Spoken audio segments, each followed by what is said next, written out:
ఎన్ని కేసులైనా పెట్టుకోండి. నేను వెనక్కి తగ్గను. మా పార్టీ తగ్గదు. మా సోషల్ మీడియా యాక్టివిస్టులు కూడా తగ్గరు. మేము మాత్రం ప్రశ్నిస్తూనే ఉంటాం అంటూ మాజీ మంత్రి రోజా కామెంట్స్ చేశారు. రీసెంట్‌గా రోజా మరోసారి కూటమి ప్రభుత్వానికి సవాల్ విసురుతూ మాట్లాడారు. ఈ సందర్భంగా ఎన్నికల సమయంలో కూటమి ఇచ్చిన సూపర్ సిక్స్ హామీల మీద ప్రశ్నల వర్షం కురిపించారు రోజా. సూపర్ సిక్స్ పేరుతో హామీలిచ్చి బడ్జెట్‌లో ఎగ్గొట్టినటువంటి ఘనత CM Chandrababu, deputy CM Pawan కళ్యాణ్‌లకే దక్కుతుందన్నారు. తాజాగా రోజా తన ప్రశ్నలన్నీ కూడా చంద్రబాబు నాయుడు సమాధానం ఇవ్వాలని డిమాండ్ చేశారు. అబద్ధపు హామీలు ఇచ్చి సీఎం చంద్రబాబు చేసింది మోసం కాదా? యువతని మోసం చేశారు. మహిళల్ని మోసం చేశారు. అలాగే రైతుల్ని మోసం చేశారని అన్నారు.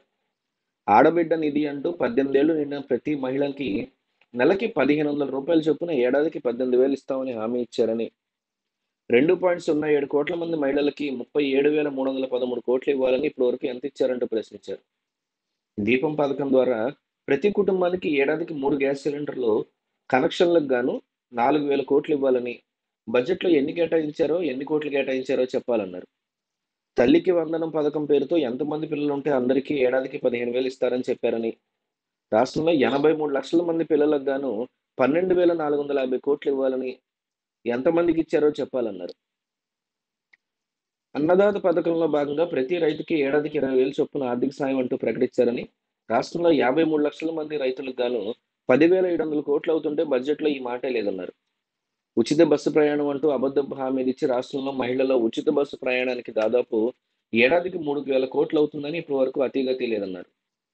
యువగళం పథకంలో భాగంగా రాష్ట్రంలో 20 లక్షల మంది యువతకి ఉపాధి, నిరుద్యోగులకు 3,000 ఇస్తామని ప్రకటించారని, ఒక్కొక్కరికి ఏడాదికి 36,000 చొప్పున 7,800 కోట్లు ఇవ్వాలి. ఎప్పుడిస్తారని అన్నారు.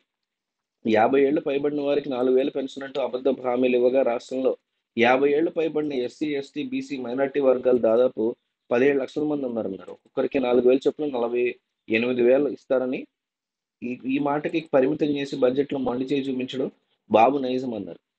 ప్రశ్నిస్తే కేసులు పెడుతున్నారు, అరెస్టులు చేస్తున్నారు, బెదిరిస్తున్నారని, తనతో సహా వైసీపీ నాయకులు, కార్యకర్తలు, సోషల్ మీడియా యాక్టివిస్టులు ప్రభుత్వాన్ని నిలదీస్తూ ఖచ్చితంగా పోస్టులు పెడతారని, ఏమాత్రం తగ్గేదే లేదన్నారు రోజా. మరి ఈ కామెంట్స్ మీద టీడీపీ ఇంకా స్పందించలేదు. టీడీపీ ఎందుకు స్పందించలేదు? రోజా అన్నది కరెక్టా కాదా?